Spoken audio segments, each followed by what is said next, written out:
நண்பர்கள் அனைவருக்கும் அன்பு கலந்த வணக்கங்கள். இன்றைக்கு நாங்கள் ஆன்மீகம் சம்பந்தமான பதிவில் கேரளாவில் ஒரு காஞ்சிபுரம் அதிசய முதலை வாகனம் கொண்ட மலையாள மகாலட்சுமி திருக்கோயிலை பற்றி பார்க்கலாமா வாங்க. அனைவருக்கும் வணக்கம். என்று நாம் தரிசிக்க இருப்பது கேரளா மாநிலத்தில் ஆலப்புழை மாவட்டத்தில் அமைந்துள்ள மிக சிறப்பான பள்ளிப்புறம் மலையாள மகாலட்சுமி திருக்கோயிலை பற்றி தான் இன்றைக்கு நாம் பார்க்க போகிறோம்.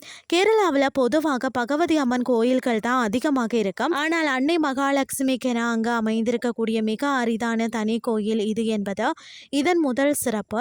அதாவது இந்த ஆலயத்தின் வியக்க வைக்கக்கூடிய சிறப்புகளை பார்த்தீங்கன்னா, அஷ்ட ஐஸ்வர்யம் தரும் அன்னை, அதாவது இங்கு அன்னை மகாலட்சுமி 4 கரங்களுடன் காட்சி அளிக்கிறாராம்.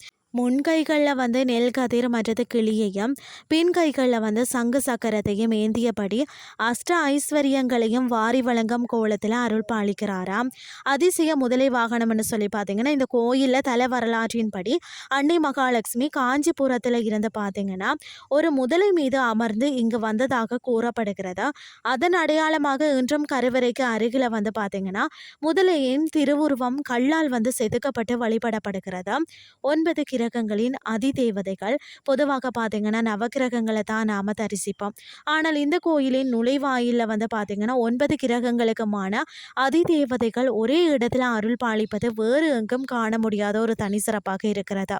அது மட்டும் இல்லாமல் கோயிலுக்கு அருகில் இருக்கக்கூடிய ஏரி நீர் பார்த்தீங்கன்னா உப்பாக இருந்தாலும் மகாலட்சுமி இறங்கியதாக கருதப்படும் குளத்தின் நீர்மட்டம் பார்த்தீங்கன்னா தேன் போல இனிப்பது இன்றும் ஒரு ஆச்சரியமான நிகழ்வாகவே இருக்கிறது. வேண்டுதல்களும் பலன்களும் பார்த்தீங்கன்னா திருமண தடை நீங்கணும்னு சொன்னால் நீண்ட நாட்களாக தடைப்படும் திருமணங்கள் இங்கே வேண்டிக் கொண்டாலே விரைவில் கைகூடும் என்பது நம்பிக்கை. மற்றது அம்மன் கிழக்கு திசையில் பார்த்தீங்கன்னா சூரிய நாராயணனை பார்த்தபடி அமர்ந்துள்ளார். இவரை தரிசிப்பது நாராயணரையும் சேர்த்து தம்பதி சமேதராக தரிசித்த பலனை தரும். பொருளாதார கஷ்டங்கள் நீங்கி இல்லத்தில் செல்வம் பெருக நவராத்திரி மற்றது மார்கழி மாதங்களில் இங்கு சிறப்பு வழிபாடுகள் செய்யப்படுகிறது. தமிழகத்திற்கும் கேரளாவுக்கும் இடையிலான ஆன்மீக பிணைப்ப விளக்கம் இந்த திருத்தலத்திற்கு ஒரு முறையாவது சென்று அன்னையின் அருளை பெற்றுக்கொள்ளுங்கள் சொல்லி கூறிக்கொண்டோம்.